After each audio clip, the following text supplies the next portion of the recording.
So today we are continuing chapter 5 about the relationship between tableau and orthogonal polynomial.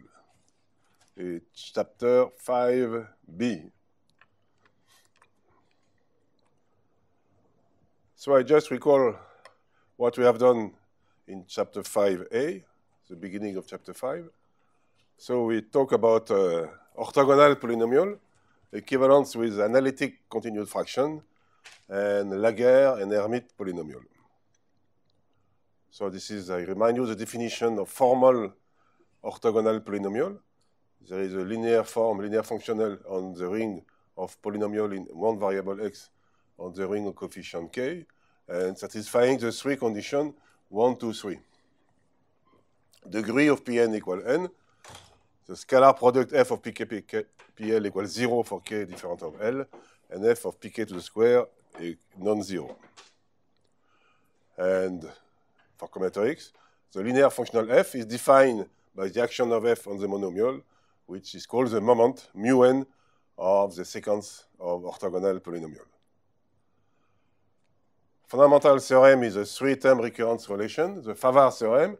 If you have a sequence of orthogonal polynomial, monic means the coefficient of biggest degree is 1, then it's equivalent to say that there exist two sequences bk lambda k of coefficient, such that you have this three-term linear recurrence relation, pk plus 1 equal x minus pk minus lambda k pk minus 1. And conversely, if you have any sequence of polynomial defined by this recurrence relation from the bk lambda k, then they are orthogonal for a certain functional defined by the moments. And the fundamental commutatorial fact is that the moments can be given as a commutatorial object. It's the sum of the weight of all Motzkin paths of length n. The weight of a Motzkin path is the product of the weight of the elementary step. The weight of the northeast step is 1. The weight of the level, of blue level, here there is only one color, is bk, and the weight of going down is lambda k. So here the weight of this Motzkin path is this monomial. If you take the sum of all this monomial for all the Motzkin paths of length n, you get mu n, the moment of the orthogonal polynomial, satisfying the Favart, the three-term linear recurrence relation. So it's well known in analysis, in classical analysis, that sequence orthogonal polynomial theory is equivalent to analytic continued fraction. So there is two kinds of continued fraction, the so-called Jacobi continued fraction. So the generating of the function of the moment, I mean the sum of the weight of all the Motzkin paths, can be expanded in Jacobi continued fraction, where you see the bk lambda k, the coefficient of the three-term linear recurrence relation. So this is for Motzkin paths, sum of the weight of Motzkin paths. And if you take Dicke paths, so there is no level in the Motzkin path, then you get what's so-called Stieltjes continued fraction. So the generating function for the moment is going to be given by the single sequence lambda k, bk equals 0. And in general, any sequence mu n can be expanded in Stieltjes continued fraction in a unique way in general, and in Jacobi continued fraction. Sometimes it does not exist. It depends on some Hankel determinant. If all certain Hankel determinants are non-zero, then you get exactly the equivalence. There exists orthogonal polynomial for the moments, unique to multiplicity, and there exists this continued fraction. So in the relationship between tableau and orthogonal polynomial, we are involved with two kinds of polynomials, the Laguerre polynomial. So Laguerre polynomial, if you take bk equal 2k plus 2, lambda k equal quadratic, so it's quadratic in k, linear in k, then the moments are exactly n plus 1 factorial. And to prove this commutatorially, you have to show that the sum of the weight of all the Motzkin paths with this valuation is permutation. So there, I repeat it many times, there is a bijection, what I'll call Laguerre history and permutation. See, Laguerre history is a sequence of paths of step in a two-color Motzkin path. There is two colors on the level. You can go up and down, which correspond to the four operator A, K, S, J. We have seen this many times. And you see, this is a Laguerre history. You fill up this and you get a permutation. So this explains the fact the moment of Laguerre are permutation, n factorial. The second sequence of polynomial which are going to be involved in this story is the Hermite polynomial, defined by bk equals 0, lambda k equal k. The moments are the number of involution with no fixed point, or number of chord diagram. So this is much simpler than Laguerre. It's a dig pass, and the down step is weighted by lambda k equal k, if k is the height of the starting point of the southeast step. In fact, we will work in the PASEP and Tableau. The PASEP table is Q analog of this polynomial. This is a paper made by physicists where they solve this model, they compute the stationary probability. So we see there is a Q Hermite, there is this fantastic class of polynomial, Askey-Wilson polynomial with 5 parameters, but everywhere there is a Q. So we want to understand combinatorially the Q. This is the purpose of this lecture here, to settle all the combinatorial garden, and next time we will put many Q everywhere, and you will understand the Q Hermite, the Q Laguerre, etc., etc. So we are in this tableau. So at the top level, there is the Askey-Wilson polynomial, which are involved in the PASEP. So it's because of the solution of physics that combinatorists were able to go at this top level to work with the moment of the Askey-Wilson polynomial with 5 variables. In fact, it's an extension of the PASEP with 3 parameters, the Q Laguerre with alpha, beta, and Q. So if you understand really this, then it's easy to go, it's easy, more or less easy, to go to make an extension to this level. Yes. Parameter y, right? Yeah. They have one more parameter y. There is one more, yes, but you can add easily the y. And this Q Laguerre with Q alpha beta, it contains the Q Hermite. We will use both. So we are entering the world of a wonderful garden of Q analog. So many times in this course, I talk about inversion table. So maybe it's time to really define properly what is an inversion table and the bijection with permutation, in case you don't know. So definition: a sub-accident function is any function f from 1n to the segment 0 and -1, such as that f of I is always between, it can be 0 and strictly less than I. So it's just a question of vocabulary, and the number of such functions is going to be n factorial, fn the set of all sub-accident functions. This is French. This means for every I. So of course, this is the most natural interpretation of n factorial. One choice, then f of then 2 choice, 3 choice, 4 choice, etc. And there is a natural bijection, many bijection between sub-accident function and permutation. So this is very elementary level of combinatorics. We have done this 2 years ago in the introduction to algebraic, enumerative, and bijective combinatorics. So here is an example of an inversion table.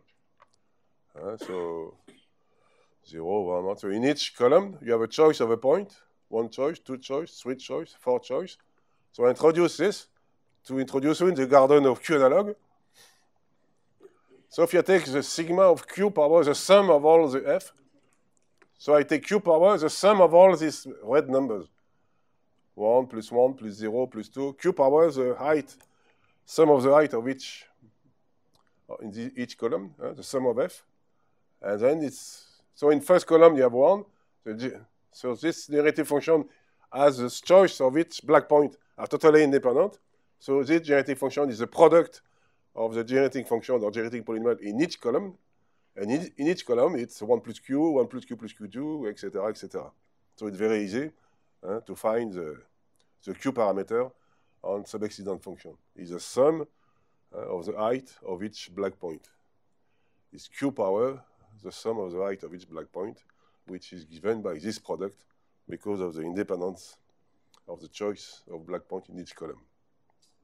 So this is denoted sometimes by between bracket, Q analog and factorial, which is a product of the Q analog of each numbers individually. So the Q analog of the index I is 1 plus Q plus 2 plus Q power I minus 1, which can be rewritten like this.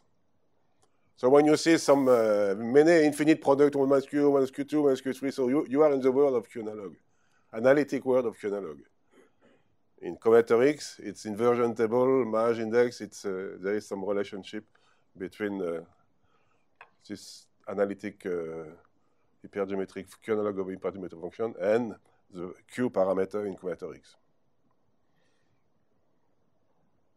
So Q-analog n factorial, the product of the Q-analog of each individual number, which can be also written like this, product of 1 minus Q, etc. N, divided by 1 minus Q power n. Bad notation. This notation is bad. Okay. Yeah. Why it is bad? Yes, because of the. I of Q. I of n. Yes. I really prefer that middle one. Okay, this one. Okay. Okay, so I will delete this in the PDF file on the website. I like the last one. Last one? Yes, this one is better maybe. That's also. So this class, you see, you have a choice between bad and good things. You can choose which one you. So inversion table of a permutation. So the bijection, the very classical bijection between a permutation and a sub-extended function. There is many inversion table, maybe it's 8 possible inversion table. So for you take a permutation and you define the sub-extended function f as f of x is sigma of I, is a number of j such that I is less than j and sigma of j is less than strictly less than sigma of I. So you have this configuration. It's a number of pairs like this. So such pairs are inversion, an inversion is a permutation. But I define for a fixed x, I define f of x like this. And f is going to be a sub-extended function.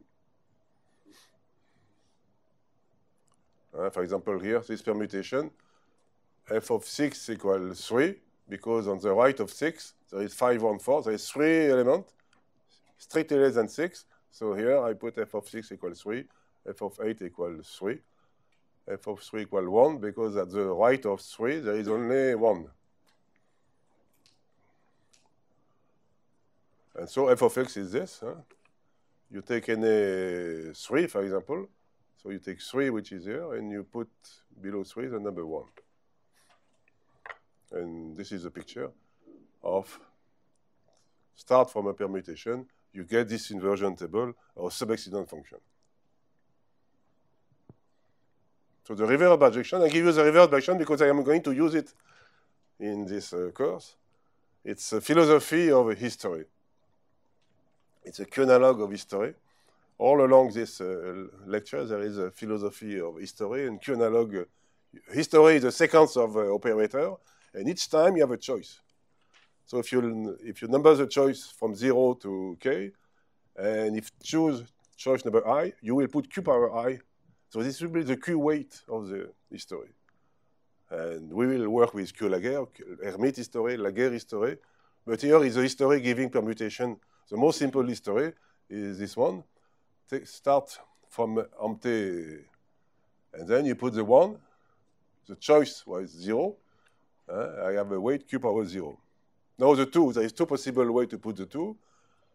So the possible way, it's I label the choice from right to left, starting with choice 0. So I am going to choose for the 2 the choice 1, which give me a weight q power 1.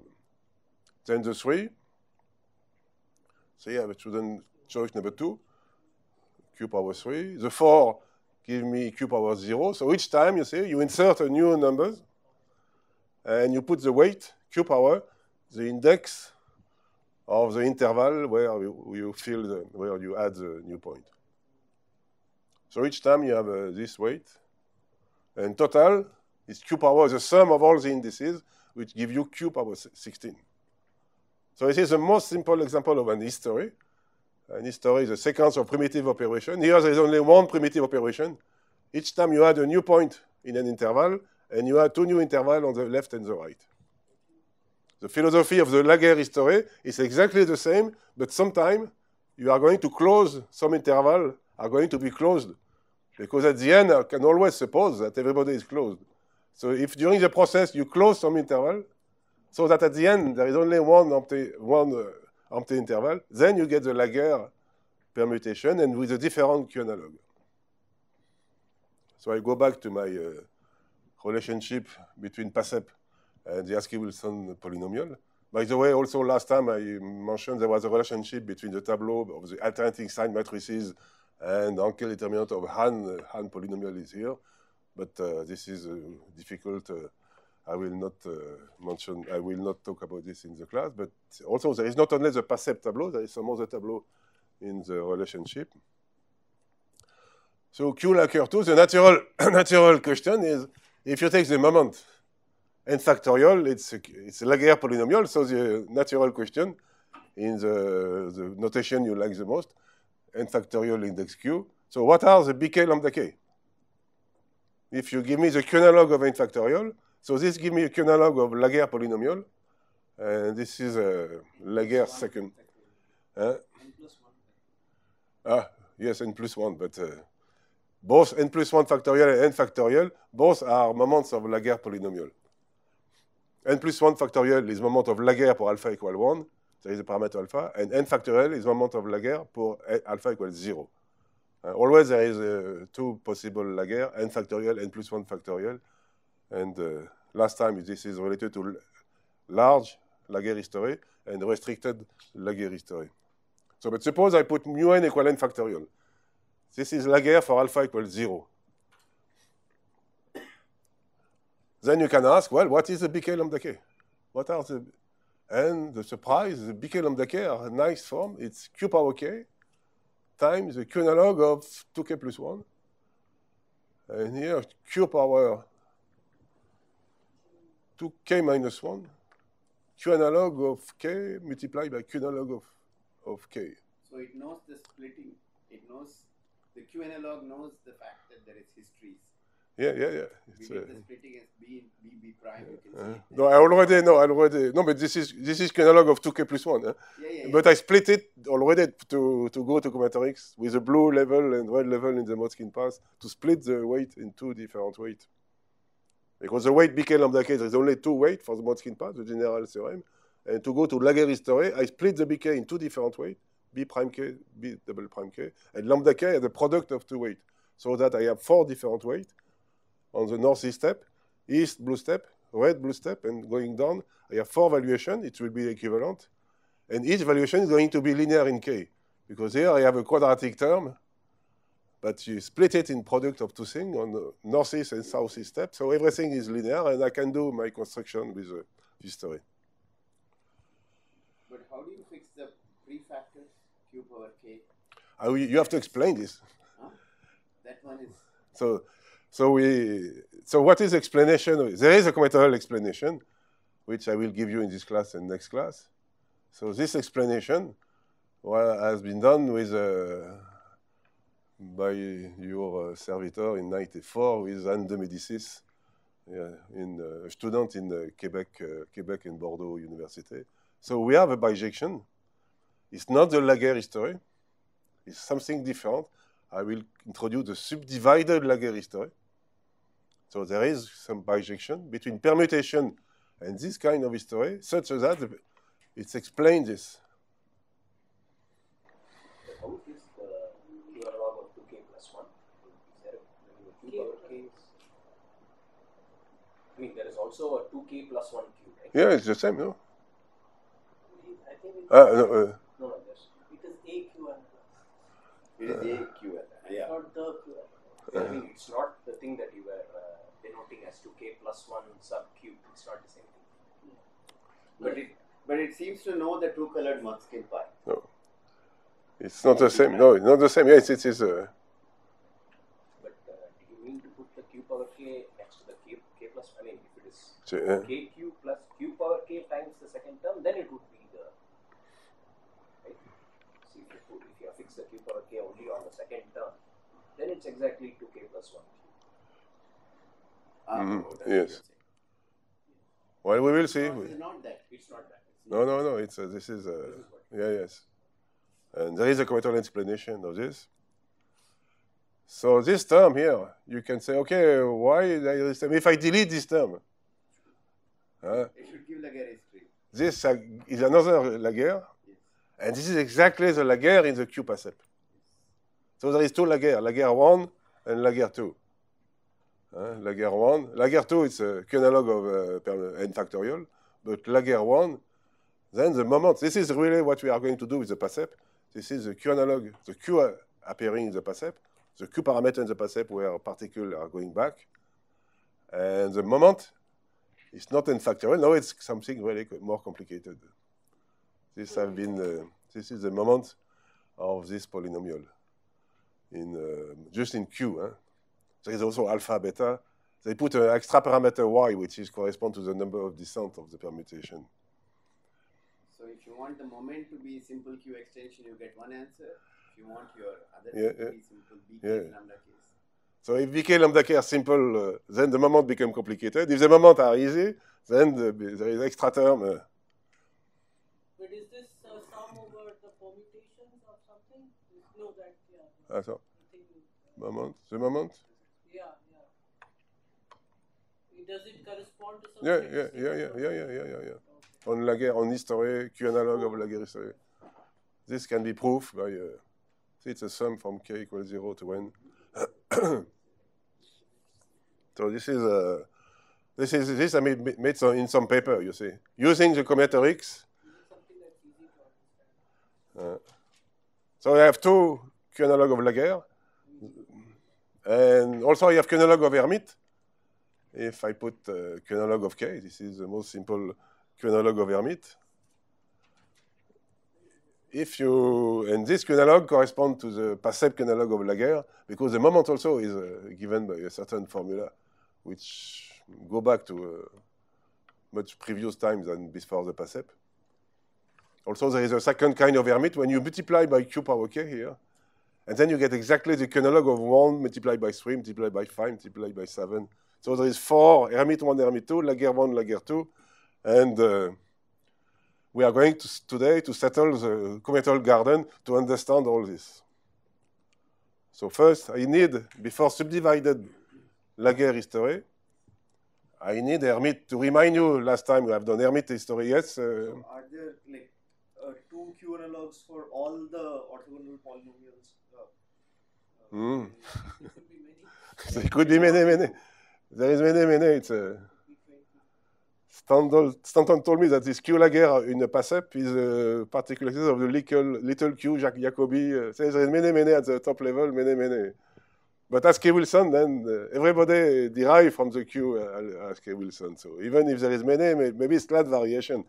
We not yet understand completely all the things, so that everything you see just variation in the history, etc. But as K. Wilson polynomial, it's an extension of the tableau and the Laguerre history, because the important is alpha beta Q. Putting beta delta is an extra parameter, which makes the thing very complicated. But there is no nice interpretation. I will show you next time the interpretation, but we explain completely the symmetry. There is still some problem to completely understand everything. So I just remind you, Hermite history. It's a Dick path, bk equals 0.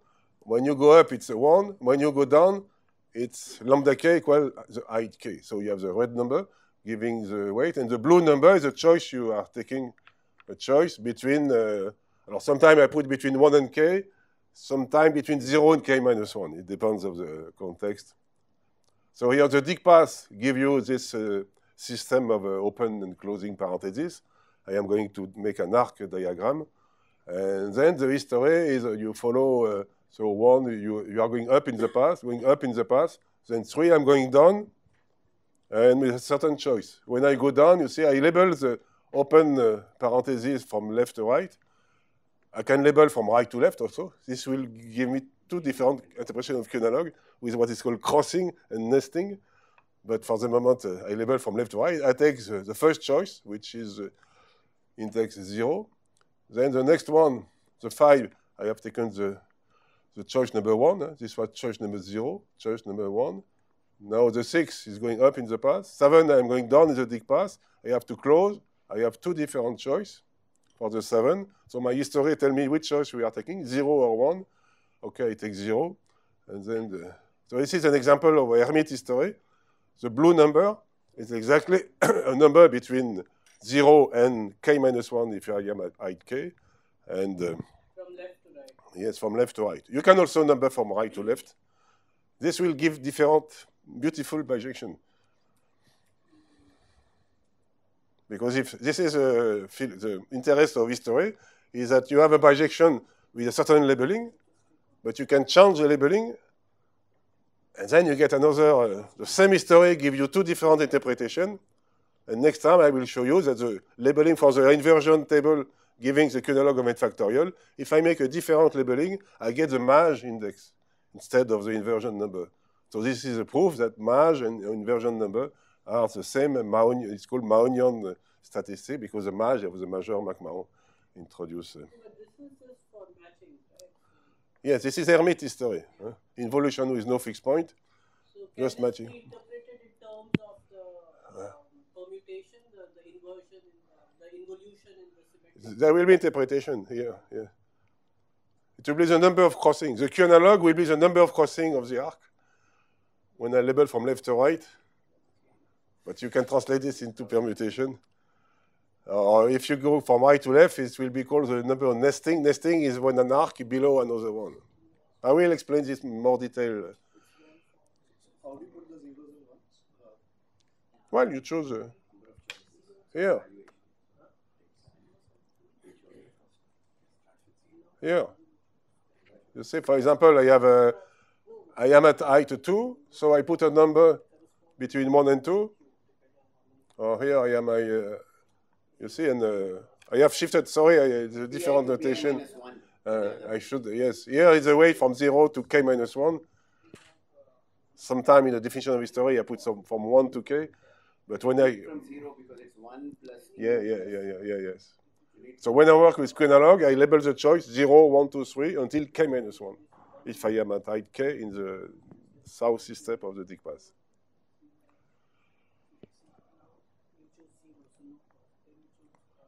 Okay. So each time, the set of opening and closing parentheses give you is in relation with the Dick path, and closing the parentheses from left to right, you have a certain choice. This choice is given by the index, which is between 0 and k minus 1 if I am at height k in the Dick path. And the height corresponds exactly to the number of open parentheses, open arc, which are waiting to be closed.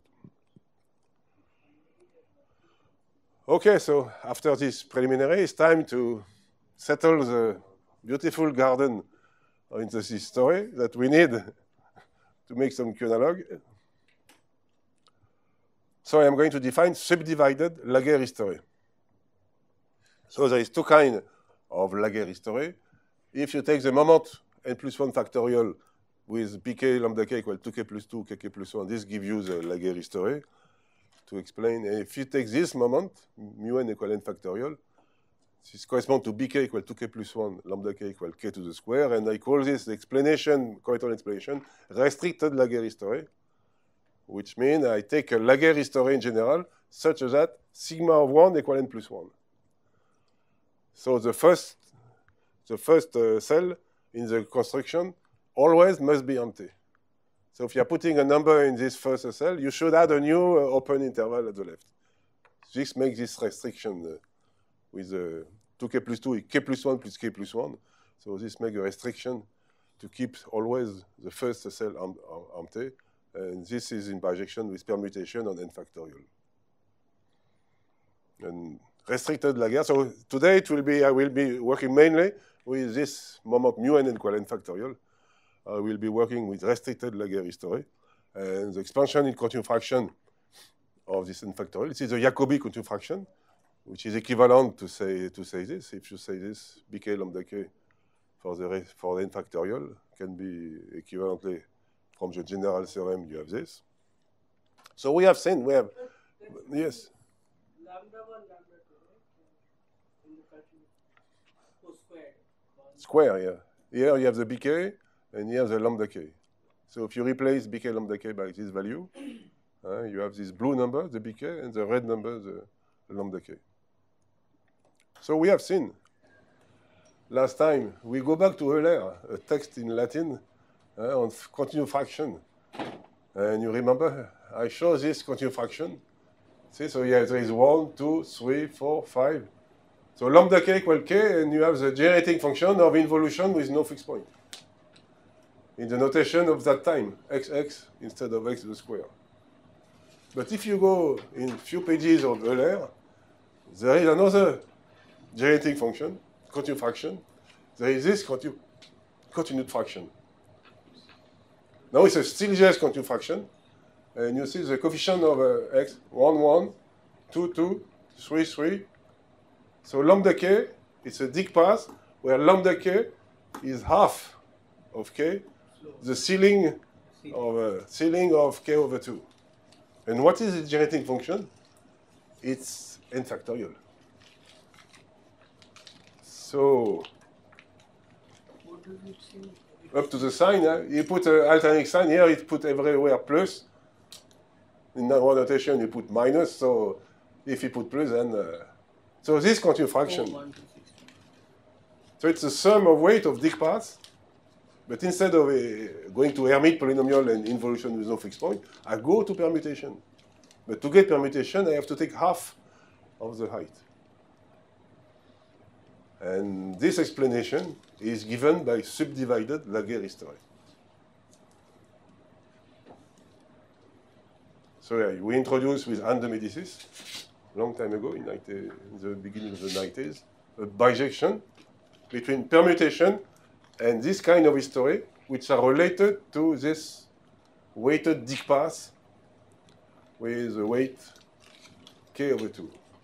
So you have this expansion. Euler, you know this, that the generating function of permutation of n factorial is given by this Stieltjes continued fraction, where lambda k equals half of k over 2. So what you have to do? Subdivided Laguerre history is going to be an history related to this weight. So you give a Dicke path, and then you put some weight on the southeast step. Here the weight can be, I put the weight from 0, starting from 0. So here there is only one choice. The weight is 1. Now the weight lambda One k. choice of what? The weight lambda k is 2. So you see, the weight is 1, 1, 2, 2, 3, 3. And on each southeast step, you choose a number between 0 and half of k over 2 minus 1. See, here I have, you see, so this is called a subdivided Laguerre history. It's like Hermite. Is you give a certain number of choice, which is between 0 and the maximum possible, which is given by this weight. So in the first two rows, the choice, there's only one choice. In these two rows here, there's two choices. These three rows, three choices. See, and here I can have, the choice can be 0, 1, or 2. Choose something between them. You choose something. So this, we call this, I don't write it formally, we call this subdivided Laguerre history. Subdivision, because there is a subdivision, the Motzkin path become a Dicke path, which we will see the relation later between the two. But what does it have to do with Laguerre? There's no Laguerre. You will see. Because it explains the moment. And because we have the Q Laguerre in this picture, you will have the moment n factorial and not n plus 1 factorial, and you will have the Q in this picture. The Q appear in the picture. Not yet, but I have to settle the garden. I have to define Laguerre history. I have to define more things before going to the Q. So the bijection between Laguerre history and permutation. Example, start from a permutation, like this one. And you see I have put for my permutation some blue numbers and red numbers. The blue number correspond to indices where there is an exceedance of the permutation. I defined in previous lecture what is an exceedance is when sigma of I is strictly bigger than I. So the blue corresponds to exceedance, the red to non-exceedance. The fixed points are considered a non-exceedance. You can choose a fixed point if you put it at a weak exceedance or strict exceedance. So here is a picture of my permutation. In blue, the arc in blue corresponds to excident, so you start from sigma of 1, sigma of 1 equals 6. So you go here, see. Then sigma of, this is in fact the cycle notation. Sigma of 6 is 1. This is a non-excident. So I write the cycle notation of the permutation with above the x-axis corresponding to excidence. The left part of the blue arc is less than the right part. And below, in red, I put the non-excidence plus the fixed point. Here, there is 2 fixed points, 3, 3, and 7 gives 7.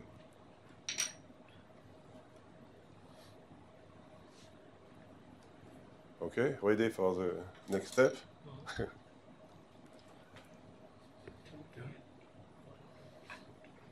Two should go to 5, right?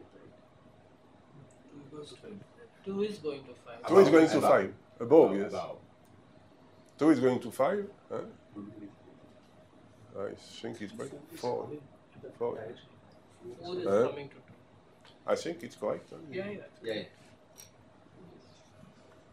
Now, subdivided Laguerre story, I'm going to split the diagram. There is n points, and I'm going to split it in 2 endpoints. Like this. So each point, 1, 2, 3, 4, 5, 8, is splitted into 2 points. 1 minus, 1 plus, 2 minus, 2 plus, which is a white and a black point. You replace each integer by, on the left, a white point, on the right, a black point. Or in the notation here is, for example, here is 4. On the left, there is 4 minus. On the right, 4 plus. Okay, but how do you decide which point the edge Ah. is going to? Yes, wait. So first there is, for each point is splitted in, on the left a white, on the right a black. Now the arc must connect, each arc, blue or red, must connect a black and a white. So it starts from a black, goes to a white. And if you have an accident, it starts from a black, yes, and finish with a white.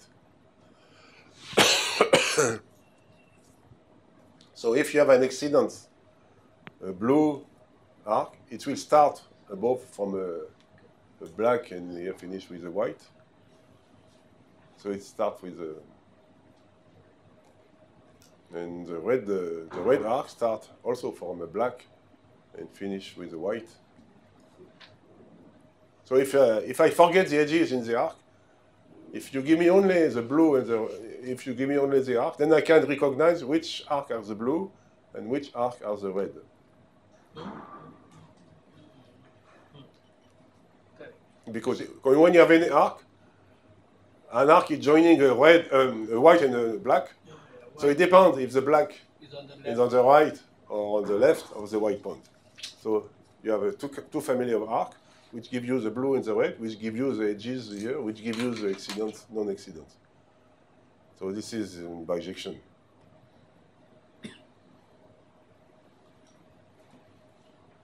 So now if you look at the picture, I can split it in 2 different pictures, like this. I take all the blue arc, all the red. If I forget the blue, black and red, I just put 1 plus, see.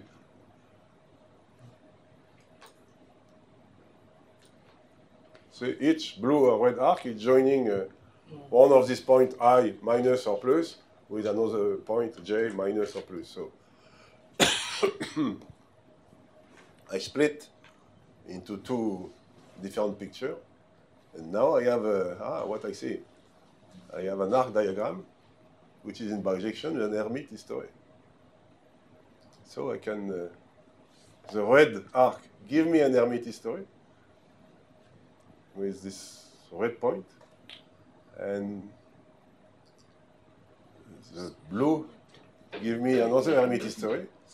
So you have to see how to recognize the value, the blue weighted, and the red, here it is.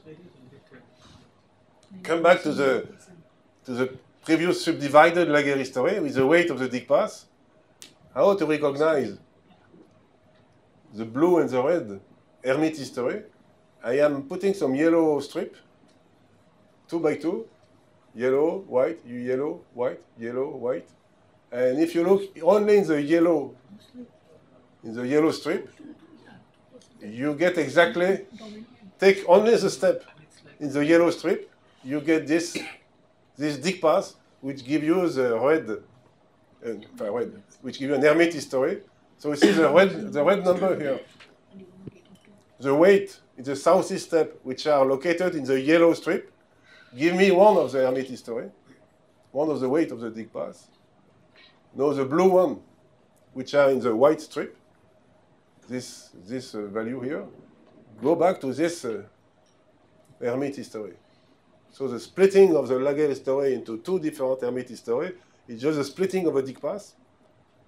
You take all the steps in the yellow strip, you put them together. When we are in this putting together, you embark the valuation and do the same for the white strip. You embark the valuation, you get two Hermite history.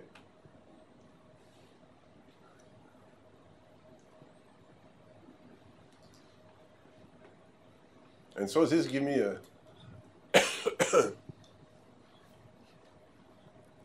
the bijection I was looking for between a permutation and a subdivided Laguerre history.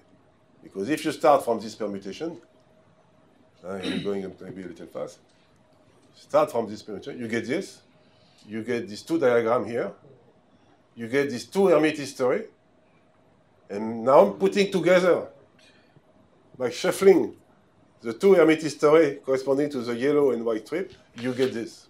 Is it clear you can always put them together? Yes.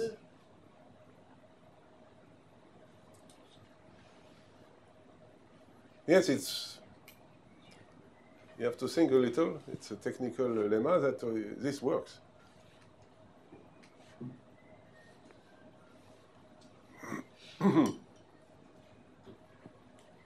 So from this, you go to this, two Hermite history, and you shuffle, kind of shuffle together with the weight, with the Hermite weight, and you get subdivided the Laguerre history. So this is my first bijection of the day, that subdivided Laguerre history are in bijection with a pair of Hermite, which are in bijection with permutation, and here I am with exceedance of the permutation. When I do the Laguerre history, it was the peak, the trough, the rises, etc., related to the Genoki shape for the alternative tableau. Here it's a different shape. The index of the exceedance, but we have seen before, the word formed by the index of exceedance, classification of permutation according to the index of the exceedance is the same as the classification with the Genoki form, which is related to the alternative tableau.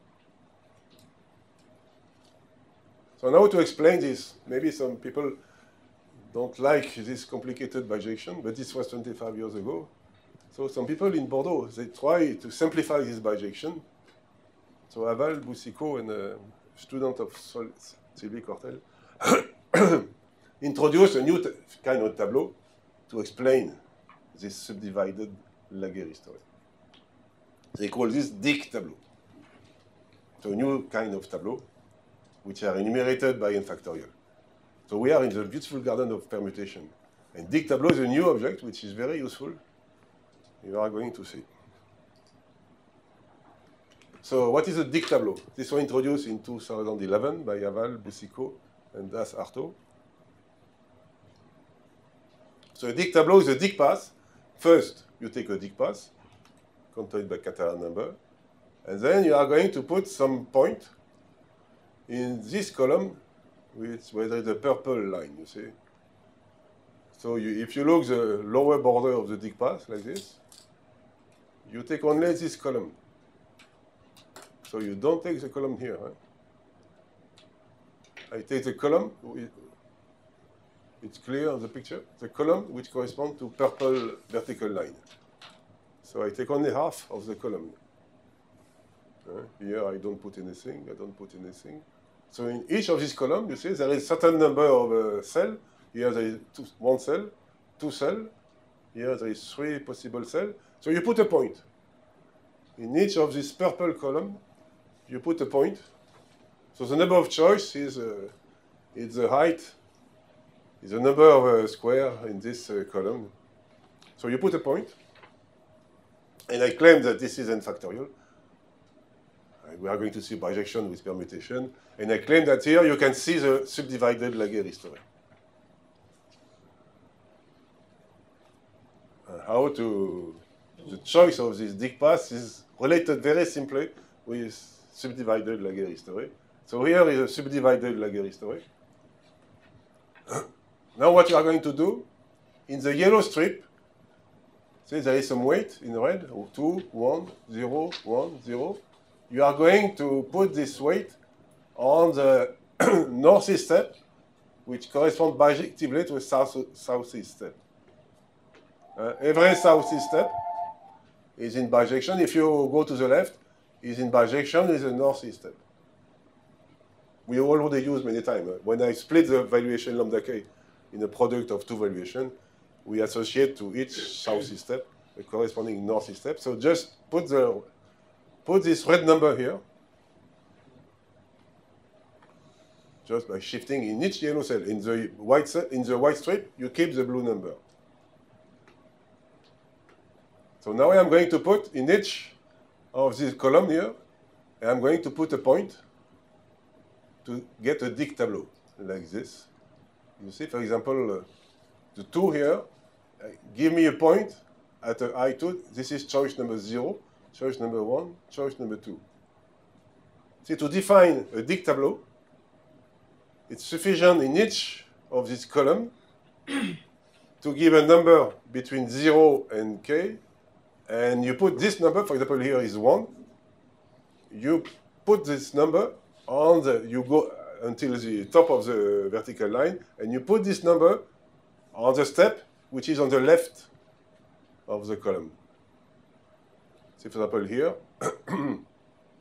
if I take this, see, you go up, and you put the number, this is the choice number 1, this is choice number 0, choice number 1, and you put the valuation 1 on the left, on the step which is immediately to the left at the upper border of the Dick path.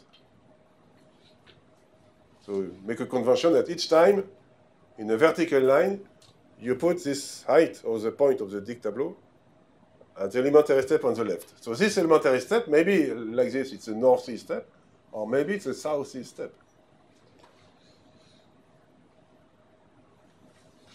Now, you give me an Dick path, you give me this line, and then the condition, you can check that the condition on the numbers, on the height of this black point, satisfy exactly the condition to get the subdivided Laguerre history. That the possibility for this red number or this blue number is half, is the ceiling of k over 2, if k is the height of the step. So you see, a Dick tableau is a way of putting together this Hermite, the two Hermite history, the blue and the red history. So it's a very nice new cometal object, which are very interesting property.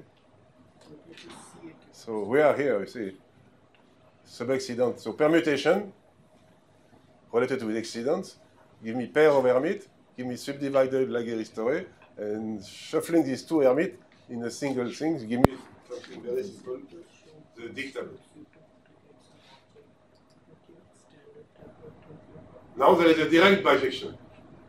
We don't need to go through permutation, subdivided, because we can go from permutation, subdivided Laguerre history, and then Dick tableau. But there is a direct bijection. Permutation, Dick tableau. So here is a Dick tableau. You take the lower line like this. Give me a permutation, like this one. 6, 7, 3, 5, 1, 8, 4. So you see there is 8 points. If I take this point, and then the 1. I first put the 1 like this. I add a new cell. Okay. Each time, in each column, I am going to add a new cell, maybe many cells. I put the 1, then the 2, then the 3, then the 4. So first I put the 1. Then I put the 2. Now there is a rule. If you put the new value at the right of the old one, you just add a new cell. If you put the new value at the left, which is the case, then you add a ribbon, a sequence of a cell, which form like this, a ribbon. This is well known in the unit tableau people working with. You add a ribbon like this. So I'm going to the left, I add a ribbon. Now from 2 I am going to 3. 3 is on the right, and you have to add 3 in this column, which I am doing here. So you always put the new cell above all the cells which are maybe black or maybe red with some ribbon above it. So those 4. 4. Okay, I am going to the right. Now 5. 5, I will put a point here. And adding, because I'm going to the left, I'm adding a ribbon. 6. So you see, maybe 2 ribbons can join together, the red line. And 7. And 8. And I claim that this is a bijection. A direct bijection is very easy. You take your permutation, you fix your permutation, and each time you go, you insert a new cell. If you go to the right, you just insert the new cell on the top of the previous cell. If you go to the left, you insert a new cell, and you add a ribbon starting from the previous value and going to the next one. So this is a very beautiful bijection between Dict tableau and permutation. No, we are in a big garden. So there will be 3 permutations. Tau, sigma, and another one. So here is the second permutation. There will be different permutations. Tau, sigma, and another one, I don't say immediately what it is. So we are here in the garden of, subdivided Laguerre story, Dict tableau, permutation, and here we go to permutation by this way. So this is permutation Tau, and this is permutation sigma. You are right. Sigma in this example is not equal to 2. That's the life. Now the reverse bijection. If you are in a Dict tableau, how to go back to a permutation? Directly. Reverse bijection. So I have a Dict tableau, and now I am going to label the cell in each column, every column of the Dict tableau. So if the column, there is even and odd column. If the columns are like this, there is no black point, you put a green point. If the column contains a black point, I put the cell above it in red, the cell below in purple. Maybe you guess that each time there is a red, the Q letters was in red, you will guess there is a Q analog in this picture. In fact, there is 2 Q analog, above and below the purple. So now I can bijectively transform this into this picture. So this picture tells me, in each column, how many cells. So here there is 2 cells, I put two green segments. In this column where there is a point, maybe like this one, you put segment above how many cells in red, how many cells in purple. So above and below the black point, you put this segment, the number of such segments, the number of red cells above, and number of purple cells below. So you have this picture. I claim that if you know this picture, you can reconstruct the Dict tableau. So now I am going to introduce something which is related to the class of last year, about heaps of pieces. So you see, this class is really, we are at the center of the 4 courses. We are working with heaps, working with orthogonal polynomial next year, working with PASEP and alternative tableau, and some elementary things on Q analog and permutation of the first course. So I read this picture from left to right. So first, I have a point. Then there must be there is one line, so I add this line. Now I am adding a point, and the point must be such that there is a line above it. So the rule is I am going to make a picture of this black point. Each black point is going to be connected by horizontal segment in green. And this picture here give me how many lines are above the black, how many lines are below. And here, how many lines in the interval between two black points. So here in the interval, there is only one line. And now I put the second black point, and there must be a line above. So this is the picture. There's only one way to do it. If there was no line above, then I would put the black point on this green line. Next step, there is two green lines. So I have to do this.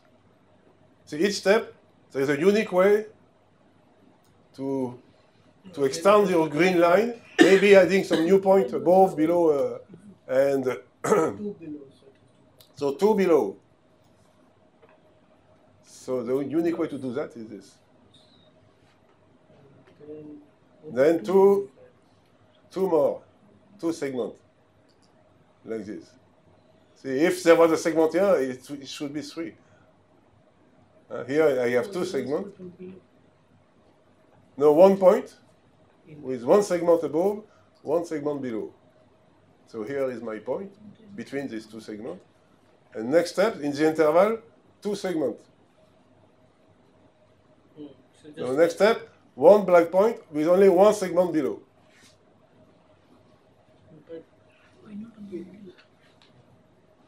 Next step, two segments. See, you can uniquely define, extend. I have a sequence of segments in green with some pointed segment. There is some point in. See, there is some point on this segment. Maybe some segments are reduced to a point. And now I have only one point with a segment above. So the unique way to do this. You must always continue the existing. Yes, you continue. Maybe you stopped here. When do you start a new segment? Or when you have? No, like if there are many points, do you start from the bottom or do you start from No, I start from left to right. But which segments do you continue and which segments do you... This is given by this picture.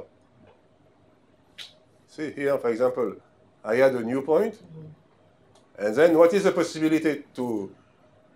So there is many possibilities to... I can continue, because here I am supposed to continue this segment. Because if I stop here, you stop a segment with a black point. I should say the segment. A segment starts with a black point, end with a black point, and maybe there is some black point inside the segment. So I cannot stop this segment. As soon as the segment is open, You cannot stop line. you have to stop with a black point. So this one, you must continue this segment. And this is possible. Maybe it's possible to continue here, but because I have only one segment, so the only way is to do this. Now I have to have a new point with a segment below. So this new point cannot be this one.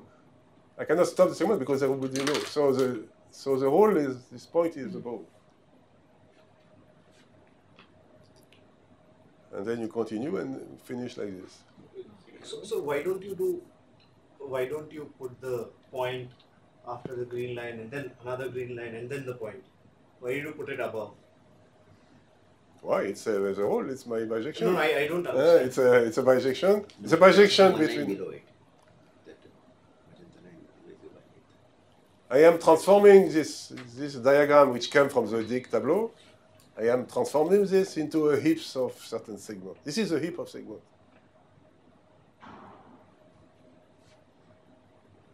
It's really a heap. The structure of the bijection with the heaps of, it's a kind of heaps of segment with some pointed point inside the segment and with some condition I call multilinear. So this is a new object called multilinear pointed heaps of pointed segment. I'm going to define it for those who follow the class last year. It's a unique bijection in a. You see, you can. So the rule is that each green line starts with a black point, finish with a black point. There is maybe some black point in the middle, maybe no. and then and what is considering is only the relative height. What you consider is really the heap of segment. The heap, I am going to recall what is a heap. The structure you need is a heap of segment. For example, these 2 points, you don't need to know which one is above the level of the other. So the exact level of the point does not count. What is count is the relative level, which is exactly what is defined by the heap. So I claim that this bijection gives you a Dicke tableau become what I call a multilinear heaps of pointed segment. So what it means? I just recall very briefly in 3 minutes the class of last year, the idea of heaps of segments, of heaps, of pieces. So this is a kind of heaps of segments. They are floating in the air, and if everybody falls down, you have a heaps of segments. And the heaps of segments, so if you remember the notation of last year, there is a concurrency relation, dependency relation between the basic pieces, and here the basic pieces are segments with the concurrency dependency relation is the intersection is non-empty. But what is a pointed segment means it's a segment, so I am considering the whole segment. So the whole point between the concurrency relation is the total segment of point between A and B. If the intersection of the two is empty or non-empty, then you have a dependency relation to define the heaps. Yeah. So I am considering pointed segment means it's a segment. So this is a segment 1 to 8, you see. This green line is a segment 2, 3, 4, 5, 6. It's a segment of consecutive integer. And pointed means that one of the integer inside the segment is pointed. So 5, you see. So it's more than segment, it's pointed segment. For the definition of the heap, you need really a segment like solid bar. So I take all the integer between A and B, and then I put some of the points inside the segment are pointed. Or you can consider them to be finite subsets. It's finite. No, I'm saying, like, yes. Instead of taking the entire segment, you can just consider the points. Yes. And the concurrency relation you can give that if this is not in between. No, it's different, the concurrency relation. If I understand your comment, it's a concurrency relation is you take the full segment, like a solid bar. And so, like you put because you can also put a concurrency relation, the subset of these 3 vertices. There is another concurrency. For example, this segment taking only the 3 vertices, and this segment taking these 2 vertices, the intersection is empty. But this is not the concurrency relation. No. So the concurrency relation is I am taking the whole points between the 2 segments. For the concurrency relation, yes. you take all the points. Yeah, yes. But, yeah. What I'm saying is for the concurrency relation, you take all points in between. Yes. But you can just consider them as subsets. Yes, it's subset, yes, of consecutive integer. And then pointed means this segment, if there was no the black point, it will be a different heaps. It's pointed. Some point of the segments are pointed. So this is the first notion, heaps of pointed segment. And then I have to introduce a second definition, multilinear heaps of pointed segment. What it means? It means that if you take the projection of the black point, it's totally, you meet each integer I. The segments are a subset of one of the integer 1 to n equal 8. And if you take the projection of this black point, each black point appears 1 and only 1. You project all these segments, you get exactly 1, 2, 3, 4, 5, 6, 7, 8, only once. Which means in each of these purple lines, there is one black point of a possible pointed segment. Because to get permutation, so from the Dicke tableau, I get a bijection with this kind of what I call multilinear heaps of pointed segment. Multilinear means that the projection of each black point appears 1 and only once to get the integer 1, 2, 3, 4, 5, 6, 7, 8. So each segment can have more than one point pointed, right? It can be, yes, it can have many points. It can have many points. Segment can be reduced to a single point, or can be reduced like this to this segment, which is all the integer 2, 3, 4, 5, 6. In each segment, maybe it's pointed, there is a black point, And what I project on the horizontal line, by projecting all the black points by this purple line, is exactly, I'm going to get in each of the column only one black point in each column. Yes? The ends have to be pointed? Yeah, everybody. In each segment, the end of the segment is pointed. Yeah. Each segment starts with a black point, finish with a black point, so it's pointed. And maybe some point inside.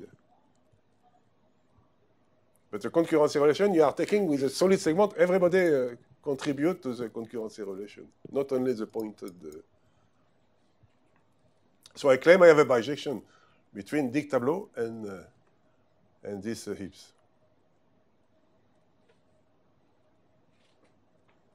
And then from these heaps, multilinear heaps of segment, I'm going to permutation.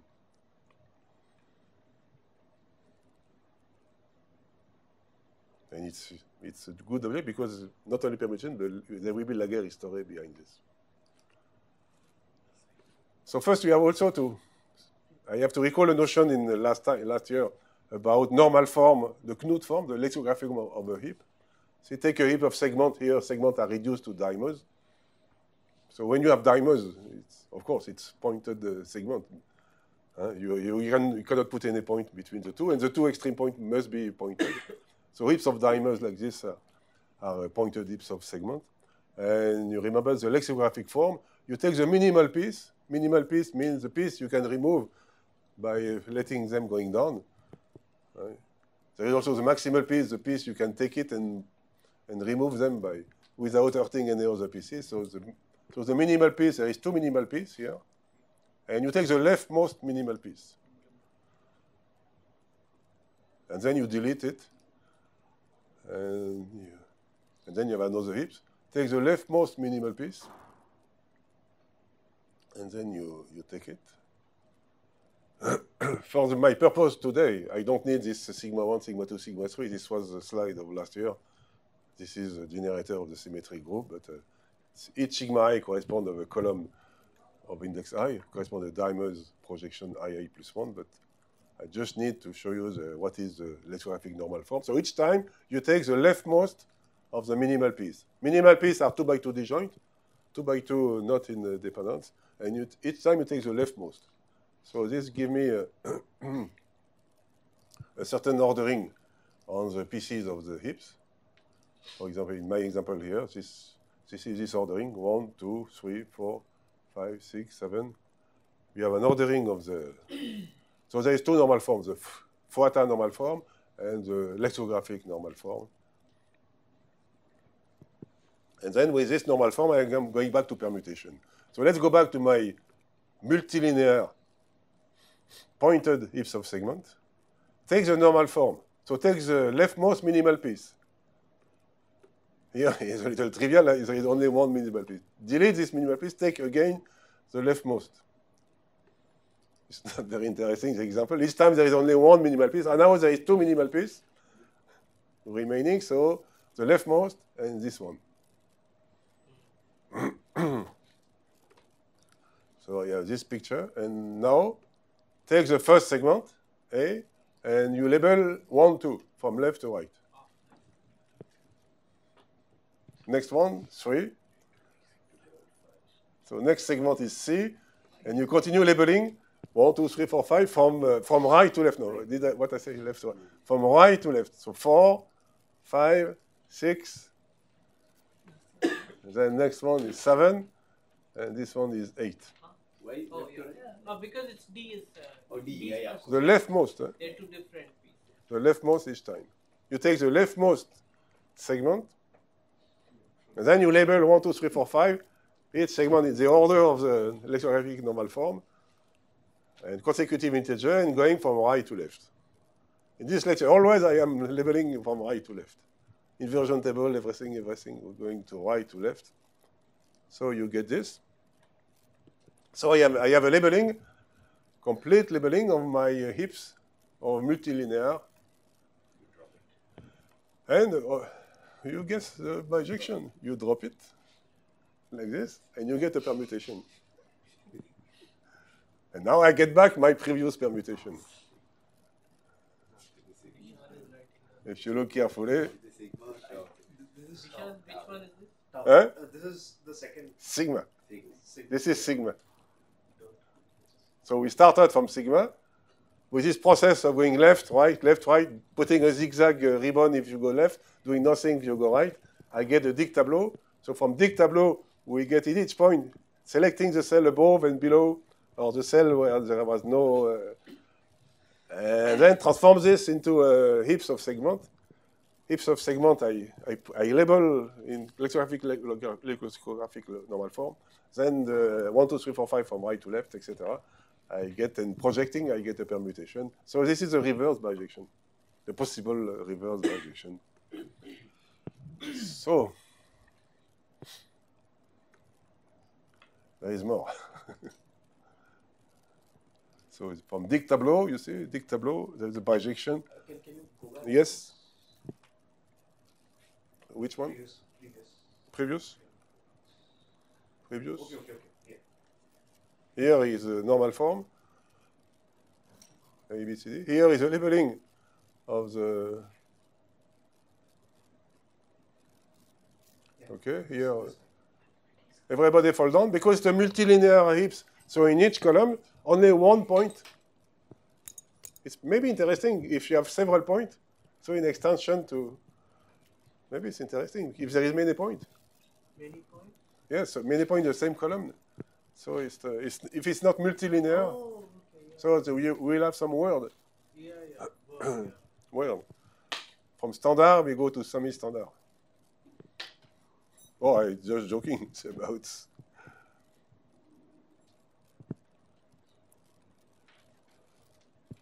So now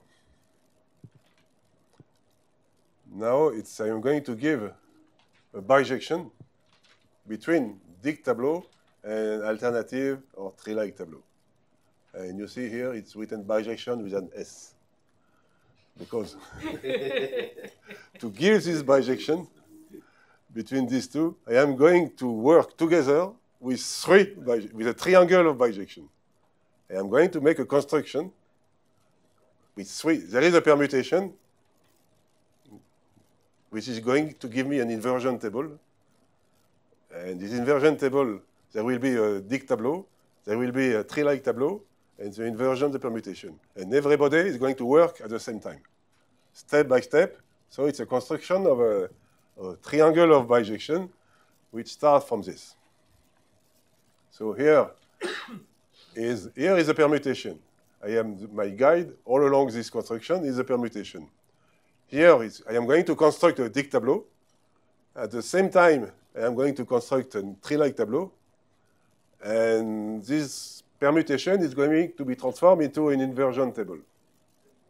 So this is the starting point. Everybody is empty. Then I start. So the one of the permutation. So here is the one, which was put in the only one choice. So here I put the one, here the one, the first cell. Now if you look the 2 here, the 2 is on the left of the 1. So you should put, see here there is a green edges. For the 2, there is 2 possibilities in the permutation. 2 can be on the right of 1 or can be on the left. I am choosing, the permutation gives me the inversion table. I am choosing to put the 2 here. So this is, I am labeling the choice as at the beginning with Quenologue from right to left. So this is the choice number 1. The choice number 0. So now I go back to my tableau and I label, if you'll remember the insertion in a tree-like tableau, there was a direct bijection between permutation and tree-like tableau where I insert a new cell, a new column, etc. And there was also some ribbon, zigzag ribbon going left and right. So the zigzag ribbon of the tree-like tableau is going to correspond to the zigzag ribbon of the Dict tableau, and it's going to correspond to when you go from I to I+1 in the inversion table, if you go left or if you go right. So this is the choice number 1, the second. So I label the cell here. So this is choice number 0, choice number 1. And in the previous lecture, I say how to add a new column. And I do this. I am adding a new cell here. This is insertion in the tree-like tableau, which was defined in the previous lecture. So going from 1 to 2 gives you this. Now, if you look carefully here, the 3 is going to be inserted in this choice number 1, 0, 1, 2. So you put 0, 1. So I am going to insert the new value. So here, if you remember the insertion, this is edges, which are vertical in the notation. This is a Russian notation for Ferrier diagram. So I am going to insert a column here. Each time the new column you insert, you put a black point at the top of the column. Top if you look the Ferrier diagram in fresh notation. Now the next one is here, choice number 0. So you have to choose here, inserting a new cell. See, so everybody follow in the left and right algorithm. Above it go left or right, below also left or right, here left or right, and in the picture here, when you go right, you just add a new cell. If you go left, there's a ribbon appearing. In both, here not yet ribbon has appeared. Here they are much longer, the ribbon appearing. So the next one is this. I am going to add a new. So here I am going to add a new column, which is like this. So you just shift, say, if you remember the insertion, you choose any edges of the border. If you have a Ferrier diagram, if you took any edges, there is number of choice is given by the inversion table. Any edges, horizontal or vertical, here northwest or southeast, any edges give you a way to insert. If the edges is like this, in red, you insert a new column. If the edges in like this, you insert a new row. If you are going to the right, you do nothing more. If you are going to the left, then there is more. There is a ribbon to add to the. So here I am adding a new column. If I was reading the Ferrier in French notation, in the new column, you add. So I am adding. I have to shift to split the Ferrier diagram in two, adding a new column. Then you put a point at the top of the new column. But because I was going to the left, I have to add this ribbon, which is reduced to one cell. So you have to go back to the algorithm. There was this special point of a tableau. Take the rightmost point, which are at the top of a column, and if you are going left, then you have to add a new ribbon of cell, joining the new cell to the previous cell, which was a special point in the definition of a previous lecture. And you see look here on the dig tableau, above the black point, there is a ribbon going above. There is a red cell, which were used in my heaps of segments. So the red cell appearing here corresponds to exactly the new cell appearing here, which is going to be a crossing in the alternative tableau, which is a Q-analog of the PASEP. So I continue now the 6. This is going to give me a big ribbon because it's at the left. So 6 is at the last possibility. This was 0, 1, 2, 3, 4, 5. So here I have to insert a column like this. But I have to add a ribbon from the previous. The previous was this one. So I have to add a new ribbon. And these two cells here, you see, correspond to these two red points, which are above the black point in the dig tableau. So you feel that the behavior, see, going left or right, is exactly similar in both. Going left or right is given by the inversion table of the permutation.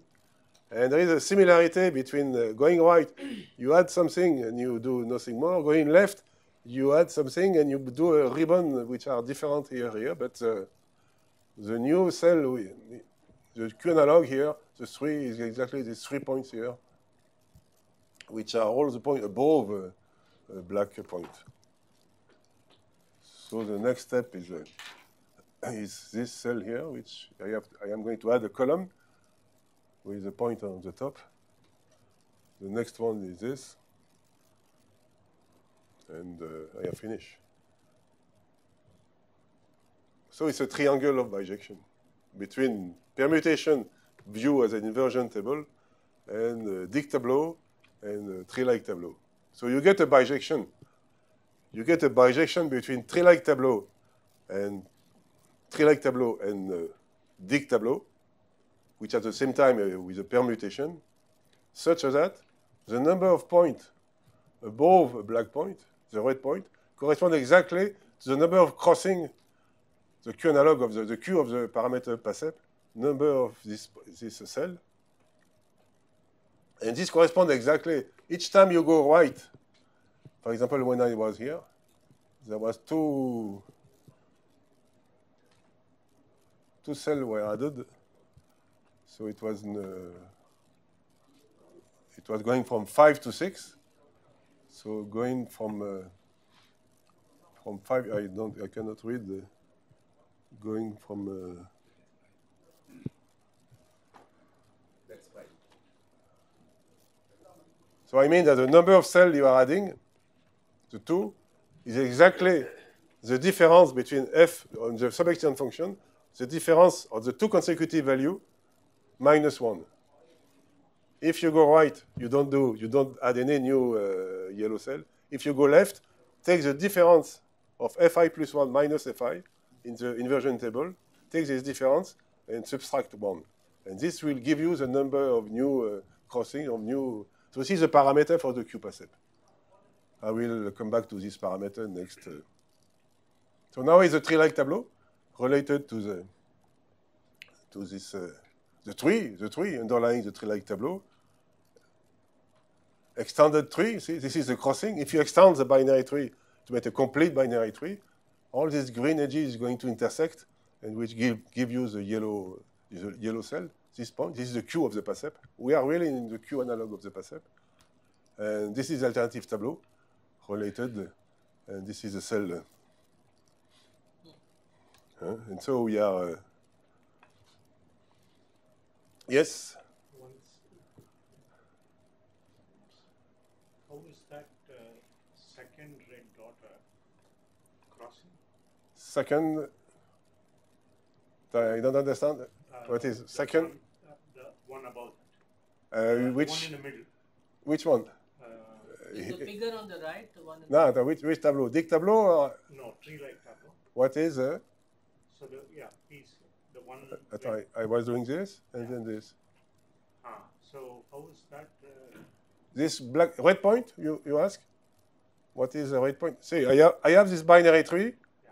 You know, a tree-like tableau, if you take any point, it must be connected, if it's not the root, it must be connected to a point going to the left or going below in only unique way. So this point should be connected to this point.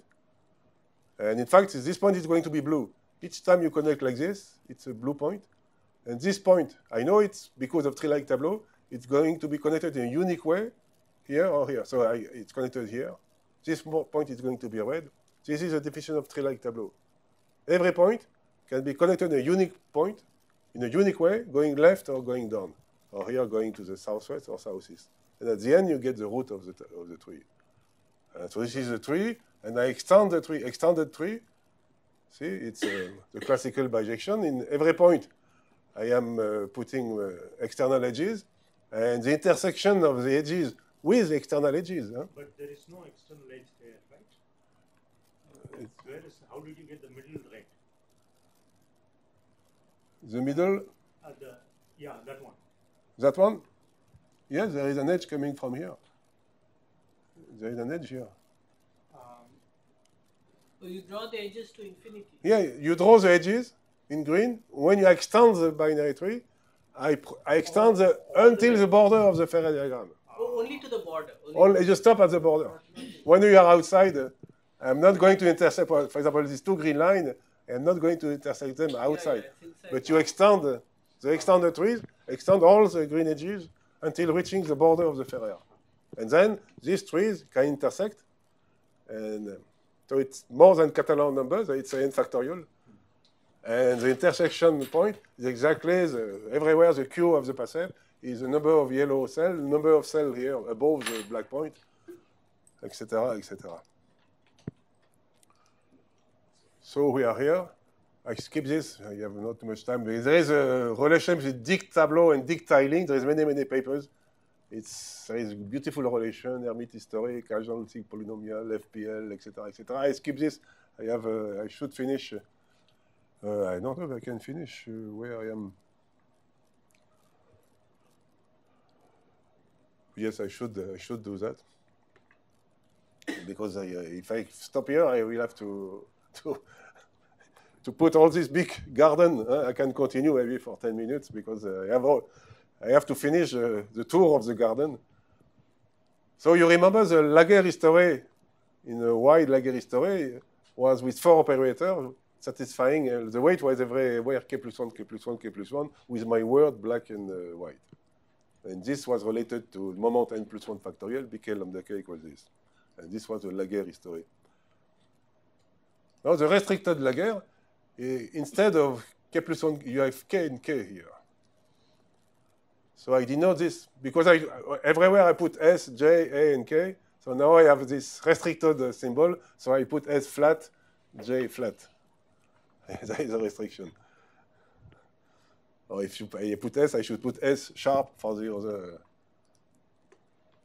And this gives me a restricted Laguerre history with n factorial and 2k plus 1 and k to the square. In fact, restricted Laguerre history, instead of viewing them as a large Laguerre history with always keeping the first cell empty, you can directly understand this from the dictionary data structure. Let's go back to this. So this is not considered as a special case of Laguerre history given n plus 1 factorial. Let's go back to this. So I have 4 operators. A is adding a cell in this structure. S flat is deleting a cell. So there is k plus 1 way. If you have k black point, so it's a data structure with k elements, which has totally order. If you have k elements, there is k plus 1 way to add a new point. There is k different way to delete a point. Now to ask a question, negative question, no, somebody is not there. So there is k plus 1 way to ask a question which is negative, and there is k way to ask a question which is positive. This is exactly binary search tree or dictionary data structure. And so in this new operator, see, I have in the quantum mechanics notation, the weight is k plus 1, but here the flat means it's k instead of k plus 1, here is k instead of k plus 1. So these 2 operators, you just ask, you point one of the interval, you do nothing to the structure. Here you just point one of the black point, but you do nothing. And here you add a new point, here you delete a point. So these 4 operators satisfy again, it's a representation of the PASEP algebra. It's a different representation. Now, if I go back to my heaps of multilinear segments, you remember the heaps? I can read these heaps, again from left to right. I am going to remember which choice I'm doing. So I start from this. I take exactly the same heaps of pointed segments. So here for the next point, I am adding a point here. See the next point, if there is 2 possible choices for this point, I can put it here or here, which correspond to 2 operators going up. Now the number of segments is invariant. So I am going to have a Motzkin path such that the height of each vertex is exactly the number of segments of green line above it. And each time, for example, I am doing the operator k, I have 2 green lines. Operator k means I am asking a question and somebody is not there. So the question is, are you here, here, or here? There is 3 intervals. So I am reading the data structure I am reading it in vertical way. So this is the element of the data structure, the green line. Each time you ask a question, like a k, so you say you are choosing one of these intervals. There is 3 possible intervals. I am choosing this one. I am putting a single point. I am not changing anymore the number of green lines. And then you continue. So I have again a level k. So I have 3 possibilities. I put the 1 here. This is possibility number 1. Now I have j, the operator here. I am not changing the number of lines. But there is 2 different ways not to change the number of lines. You can add a new point, isolated point on the interval. This is the operator k. If you have k line, you can put k with k plus 1 different choice. Now the operator j flat. Also, you don't change the number of lines, but you put a new point and you keep another green line, which means that this operator J flat can be done in two different ways. In K different way, this one can be done in K plus 1. So this corresponds exactly a representation of the restricted Laguerre. Now S flat, you are deleting, you stop one of the line. If there is K line, there is K possible way to stop. So if you read from left to right this picture of heaps of multilinear segment, you get exactly a Laguerre, a restricted Laguerre history. The sequence of operators, there is 4 operators, like in the data structure dictionary. Adding a new segment, if there is K segment, you add a new segment in K plus 1 different way. This is a number of interval between segments. Deleting in K different way. And there is two possible ways to keep invariant the number of segments. Else by adding an isolated point in K plus 1 different way, or else by putting a point and extending the same segment. So we are here. But what I have done is I have constructed the Laguerre history. This is exactly the bijection Laguerre, restricted Laguerre in permutation. And what I am doing, the Laguerre history of the inverse permutation I was working here. When you look, your picture, dig tableau, everything from a horizontal way, this is sigma. Looking the picture from vertical, like I am doing with the heaps of segment going from left to right, this is the inverse permutation. So I am working, you see, with sigma, sigma minus 1. Tau is something isolated above. And I will finish, if you allow me 5 minutes more. I will finish now with a conclusion. You can conclude, what is the relation between this and this? Between this, if you go all through, there is a relation which is explained with contraction in continued fraction. So there is and so that the diagram commute. So there is a well-known fact about Jacobi contraction, Stiglitz contraction, because every power series can be in general developed in Jacobi or Stiglitz, so there must be a connection between Jacobi and Stiglitz. Like this. So this is a Stiglitz contraction for n factorial. This is Jacobi contraction. So this is related to restricted Laguerre history. This is related to subdivided Laguerre history. So there must be a connection at the level of the history. And this connection exists. There is a general, I will explain this next year. There is a general proof, Beitty proof of the fact you can contract, you can go from one contraction to the other in very general. So if you have a Dicke path, just follow the Dicke path by joining the 2 by 2. So you take the 2 first edges, the 2 first, etc. So you jump 2 by 2 starting from the first vertex. So this Dicke path is going to be bijectively associated to a 2-column Hodgkin path. Here you go up, up. Here up, down. See, you associate to a pair of consecutive steps in the Dicke path. You associate 4 possible steps. The blue level, the blue level, the red level, going down or going up. And so if you have a weight to get the Stiglitz contraction, then you can contract the weight, the contraction of the path. You can follow the contraction of the valuation, and then you get, see, when you have the BK can be obtained from these 2 configurations. Lambda K is a product of these 2 steps. And so you have this relation. If you have a Stiglitz contraction with weight gamma K, then by contraction you get the weight BK lambda K of the Jacobi contraction. And that's exactly what you can do with the subdivided Laguerre history with this Stiglitz contraction. And if you take this weight here, apply the previous formula, you get exactly the weight for the Jacobi. If you apply this formula here with the weight gamma K equal half of K over 2, you get exactly the weight for Laguerre. Now this contraction, I go back to my, remember the hips of a segment. When I follow from left to right, this gives me a Laguerre, restricted Laguerre history for the inverse permutation. Now this Motzkin path, Tuchel Motzkin path, come from a Dicke path by contraction. And I claim that I can reverse this. From this Motzkin path, you extend it to get a Dicke path. And this Dicke path, you extend with the valuation, you put it in a beautiful way so that the red and left, so that you have the yellow strip, the white strip. And this valuation, if you can put everything on the right, you get back exactly the same subdivided Laguerre history. So you see, this garden is really beautiful.